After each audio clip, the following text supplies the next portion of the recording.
In the autumn of 1931, Cambridge held a scent of damp stone and ink. Alan Turing navigated its hallowed courtyards, seemingly a bit out of sync with his fellow students, moving at the same pace, yet somehow dancing to a different internal rhythm. At 19, he was lanky, already displaying a touch of absent-mindedness, and possessed an honesty so direct it was often mistaken for bluntness. When he spoke, his words weren't carefully polished for social niceties. Rather, he meticulously crafted them to reflect absolute truth. This unwavering commitment to authenticity, his own understated way, was a form of quiet courage. Before we delve into the heart of the matter, I would be immensely grateful if you could subscribe to my channel, give this video a thumbs up, leave a comment with your thoughts, and share it with others. Your support fuels my passion for creating more insightful content for you. Thank you. Before Cambridge, there was Sherborne, a boarding school that esteemed Latin verse and the finer points of cricket technique. Alan's mind, however, was perpetually drawn to the intricate, unseen mechanisms that governed the world around him. He relished long walks, pondering questions that others dared not voice aloud. While a teacher extolled the beauty of poetry, Alan found himself contemplating the mathematics of meter. As his classmates diligently memorized historical dates, Alan immersed himself in Einstein's theories, experiencing a profound shift within, akin to the realization that a once-locked door has silently swung open. The universe wasn't a rigid set of rules to be passively accepted. It was a vast, intricate tapestry of rules waiting to be discovered. He harbored other inner sanctuaries as well, one of which was the realm of friendship. As a young man, he encountered Christopher Morcom, brilliant, gentle, and Alan possessing a quiet, radiant inner light. Their conversation sparked a clarity of thought, enabling Alan to hear his own mind with greater precision. In Christopher's presence, Alan felt profoundly understood, free from the need to translate his thoughts and feelings. Together, they envisioned future scientific endeavors, discussing the mysteries of stars and atoms, and often simply sharing comfortable silences. Then, tragically, Christopher passed away suddenly, just before university. The loss plunged Alan into a profound darkness. Yet, even amidst despair, a resilient spark remained. The unwavering belief that mind and matter were interconnected in ways far deeper than conventional wisdom suggested. Grief transformed into a strange, potent fuel. Alan began to investigate not only how the world functioned, but also why consciousness, this delicate, private flame, existed at all. At Cambridge, he immersed himself in mathematics, yet his insatiable curiosity refused to be confined to a single discipline. He ventured into the realms of physics, delved into philosophy, and spent countless evenings alone in his room, scribbling the fervor of someone desperately trying to grasp a slippery fish. What preoccupied him most was a question that predated any textbook. What does it truly mean for something to be computable? Humans had long relied on cleverness and intuition to solve problems. But could the act of solving be reduced to a method so explicit that any dutiful clerk or any machine could execute it flawlessly? By 1936, this question had become an all-consuming obsession. Mathematicians were grappling with David Hilbert's decision problem, questioning whether a universal procedure existed to definitively determine the provability of any mathematical statement. Alan, reserved in seminars yet intensely focused in private, approached the problem not as a grand philosophical debate, but as a practical, tangible puzzle.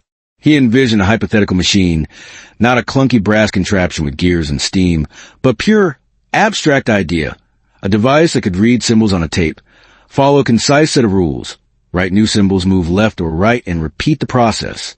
Simple enough to explain to a child, yet powerful enough, he suspected, to capture the very essence of computation.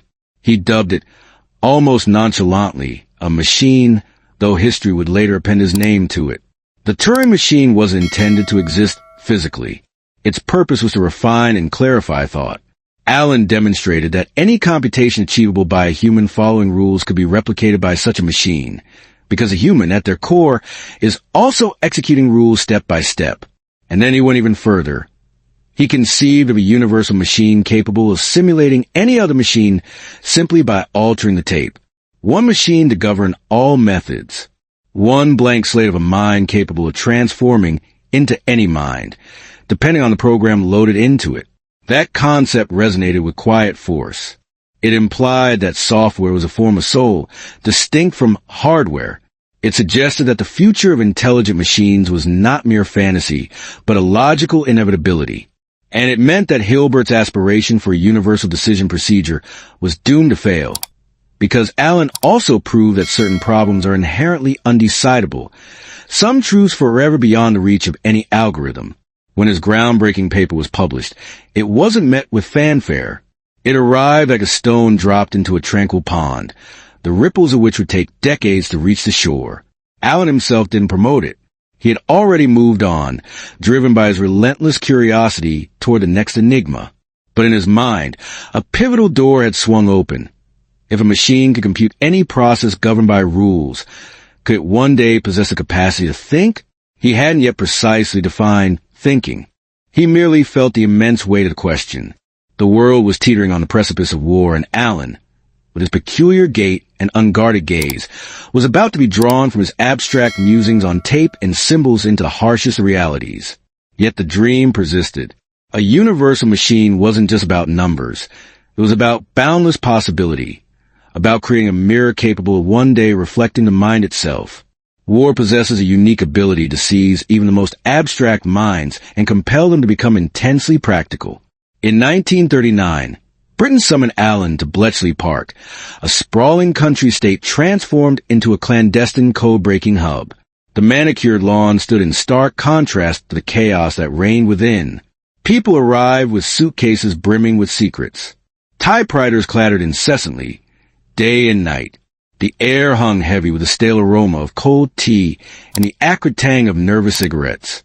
Alan entered this world devoid of any military bearing. He favored rumpled clothes and relied on his bicycle for transportation, often lost in thought, sometimes with his gas mask slung over his shoulder in anticipation of air raids. Yet beneath his eccentric exterior lay an unwavering focus. The German Enigma machine had transformed communication into a tangled, impenetrable thicket of possibilities. Each day, the settings changed. Failure to crack the code would result in ships sinking, cities burning, and the war potentially tilting irrevocably toward darkness. Alan's prior work on computation suddenly gained critical relevance. Enigma was more than just a cipher. It was a complex machine generating an astronomical number of permutations. What was needed wasn't a flash of intuition, but a systematic, mechanical approach to search for the correct key faster than the enemy could alter it. Alan played a pivotal role in designing the bomb, an electromechanical marvel that exploited subtle logical flaws in Enigma messages to eliminate vast quantities of impossible settings. It was in essence a physical manifestation of his universal machine, rules embodied in hardware, imagination meticulously channeled into switches. The work was grueling and often went unacknowledged. Some days the code yielded, while on others it remained stubbornly resistant. Alan's temperament was ideally suited to the relentless grind. He could fixate on a problem with unwavering determination, not out of mere stubbornness, but from a profound belief that every lock possesses a corresponding key. He also possessed a surprisingly playful side, relishing puzzles, word games, and unconventional approaches. On more than one occasion, he unlocked a crucial step by imagining how a German operator might be lazy, sentimental, or in a hurry. In this way, he was already engaging in something akin to AI, modeling human behavior as a system. By 1941, the tide began to turn. Convoys were rerouted, U-boats were ambushed, and casualties dwindled. The individuals at Bletchley were bound by oaths of secrecy, so victory arrived without public accolades. They witnessed a war unfold through intercepted communications, like listening to distant thunder from the depths of a cave. Alan rarely celebrated. He documented results, refined methodologies, and pressed onward. His satisfaction was understated, a number that finally aligned with reality. Yet war also intensified his deeper inquiry. If machines could assist in defeating Enigma by processing logic at speeds surpassing human capabilities, what else could machines accomplish? When people in the huts jokingly referred to electronic brains, Alan remained silent.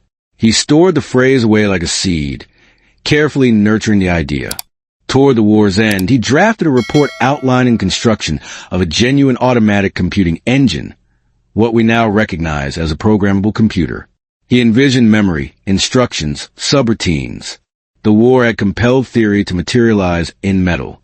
The machine age was no longer a theoretical construct on paper. It was taking tangible form in wires and circuits. When peace finally arrived, Alan experienced both profound relief and a peculiar sense of emptiness. Bletchley's strict secrecy protocols prevented him from openly claiming his contributions. He returned to civilian life bearing a silent triumph and a mind already racing toward the next frontier. He firmly believed that the 20th century had revealed an irreversible truth, that thought itself could be mechanized, not as a crude imitation of humans, but as a rigorous extension of logic. And if thought could be mechanized, then intelligence might be engineered. Following the war, Alan joined the National Physical Laboratory and proposed the ACE, the Automatic Computing Engine. Britain, impoverished and weary, focused on rebuilding both physical structures and national morale. But Alan was preoccupied with constructing a future. He envisioned a machine capable of storing instructions and data in memory, seamlessly switching between tasks and, in principle, performing any calculation. To many administrators, his ideas seemed impatient, almost reckless. To Alan, they seemed stuck in the past. He had witnessed firsthand what a fast machine could accomplish during wartime. He now desired that speed for peacetime applications. The ACE project progressed slowly, ensnared in bureaucratic complexities. Undeterred, Alan continued to sketch designs, filling pages with meticulously crafted concepts. Frustrated by the delays, he accepted a position at Manchester University, where one of the earliest electronic computers was beginning to materialize. There, amidst a maze of vacuum tubes and humming cabinets, he encountered his long-held universal machine dream in physical form. It was far from elegant, loud, fragile, and immense, but it functioned, and it evoked a profound human thrill. The moment when thought is transformed into artifact. In Manchester, he explicitly turned his attention to the question of machine intelligence. He penned a 1950 paper boldly titled, "Can Machines Think?"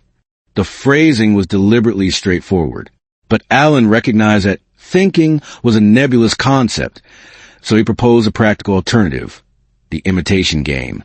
If a machine could converse so convincingly that a human judge couldn't reliably distinguish it from human, we might as well acknowledge its intelligence. It wasn't intended as a mere parlor trick, but as a test grounded in observable behavior rather than abstract metaphysics. Behind the famous test lay a deeper conviction. Intelligence isn't some mystical substance. It's a pattern of information processing. If humans can achieve it, machines might too, given sufficient memory, processing speed, and ingenious programming. Alan envisioned learning machines that could modify their own instructions, much like children acquiring language. He spoke of neural-like networks, of randomness as a catalyst for creativity, of machines capable of surprising us. These ideas were decades ahead of their time, uttered in settings that weren't yet prepared to fully grasp them. Yet he wasn't a romantic idealist about AI. He was a builder. He wrote chess programs even before computers possessed the power to execute them. He studied morphogenesis, how patterns like stripes on animals arise from simple rules, because it suggested that complexity can emerge from repeated logic. His mind effortlessly traversed the realms of silicon and biology, viewing both as forms of computation. But while his intellectual life soared, his personal life was tragically crushed by the prevailing prejudices of his era. In 1952, after reporting a burglary, Alan was subjected to interrogation regarding his relationship with another man. Homosexuality was then a criminal offense in Britain. He refused to lie, rejecting the easy path of denial. For his honesty, the state convicted him of gross indecency. The punishment was chemical castration through hormone injections, offered as an alternative to imprisonment. The injections irrevocably altered his body and his mood. Friends witnessed him becoming heavier, more withdrawn, wounded in a way that defied easy description. He continued to work, partly out of habit, partly from an unwavering love of the questions he pursued. Yet the world had coldly declared that his mind was invaluable, but his existence was not. This contradiction is a form of insidious poison. Even so, he remained, to those who knew him well, remarkably gentle. He still enjoyed running, still laughed at quirky jokes, still spoke of machines as if they were shy students waiting to be taught. He wasn't broken in the way the law intended, but he was undeniably weary. The future he had envisioned, personal computers, software, AI, was dawning on the horizon. Alan couldn't fully see it from his vantage point, but he had already ignited some of its earliest sparks. On June 7, 1954, Alan Turing was discovered deceased in his home in Wilmslow, an apple by his bedside, cyanide present in his system. The official verdict was suicide. The world, still shackled by outdated prejudices, moved on too quickly. He was 41 years old. For years, his wartime contributions remained classified, and his name was spoken in hushed tones among mathematicians. It was as if the centuries sought to conceal what it had inflicted upon him. But ideas are far more resilient than individuals. In the decade that followed, computation experienced an exponential explosion. The universal machine evolved into the stored program computer. Rooms filled with vacuum tubes shrank into transistors, then chips, then devices that could fit into a pocket. Programming transformed from a niche skill into a global culture. And nearly every linear advancement in that progress traced back to a point Alan had already mapped. The separation of hardware and software, the reducibility of procedure to symbols, the power of universality. AI, too, emerged from a shadow.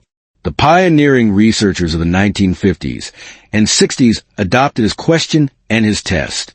Some endeavored to make machines reason using logic, while others sought to enable them to learn from data. Periods of disappointment alternated with moments of renewed hope.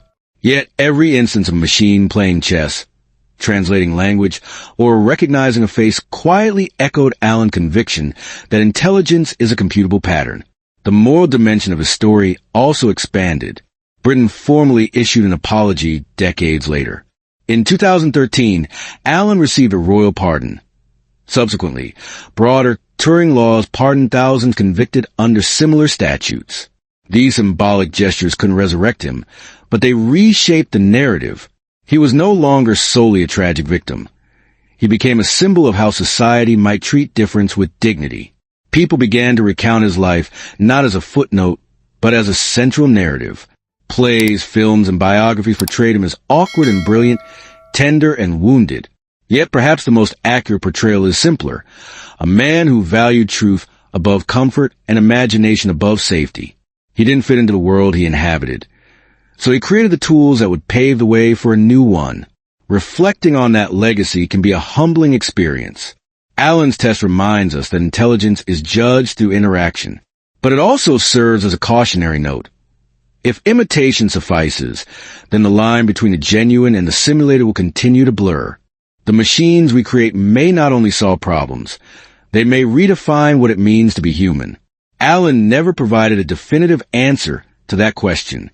He offered a framework for continual inquiry. Today, when someone poses a question to a chatbot and receives a fluent response, they are inhabiting the conceptual space Alan first envisioned. AI systems now write, translate, diagnose, recommend, compose music, and occasionally engage in arguments with us in ways that are both captivating and unsettling. They aren't identical to human minds, but they are sufficiently close to make the age-old question feel relevant and new. Were Alan present, he wouldn't be surprised that machines can mimic conversation. He anticipated it.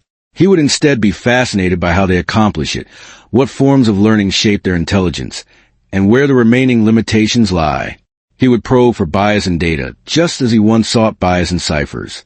He would want to ascertain whether an AI can explain its reasoning, whether it can improve reliably, and whether it can be entrusted with decisions that carry human consequences.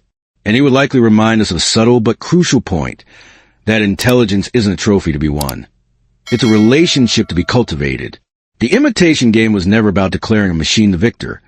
It was about recognizing the space between minds, how we perceive meaning, empathy, deception, and creativity. AI compels us to examine ourselves with renewed clarity. It forces us to question what is uniquely human, and what is merely a pattern we haven't yet deciphered.